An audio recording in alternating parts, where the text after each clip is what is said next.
Hello အားလုံးမင်္ဂလာပါဗျကျွန်တော်ဒီချိန်မှာရွေးချယ်စရာတော့2မျိုးရှိပါတယ်ဗျ iPhone 15 Pro Max နဲ့24 Ultra ကို15 Pro Max ပုံမှန်ကကျွန်တော်မှာ15 Pro Max ကလာမေးတဲ့လူများတယ်နော်15 Pro Max 14 Pro Max 15 Pro Max နဲ့ဈေးချင်းတူပေမဲ့ဒီ Samsung S24 Ultra ကိုကျွန်တော် recommend ပေးပါတယ်ဗျဘာဖြစ်လို့ဆိုတော့သူက battery ကရမ်းခံတယ် share ခံတယ် battery share ခံတယ်ဥပမာ15 Pro Max battery 90 92ပုံမှန်ဆိုတော့ second hand မရှိတော့ပါဘူးအဲ့လောက်ဆိုတော့90ပဲထားပါ90နဲ့ဒီကောင်နဲ့ဆိုရင်တော့ဒီကောင်ကိုဒါမှတစ်နှစ်နီးပါးသုံးထားပြီးသားမှဆိုတော့15 Pro Max ထက်ကိုလုံးဝကြီးကျယ်ခံတယ်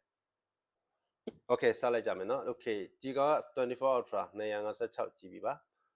2 SIM နော်ဒါမလေးရှားလုံး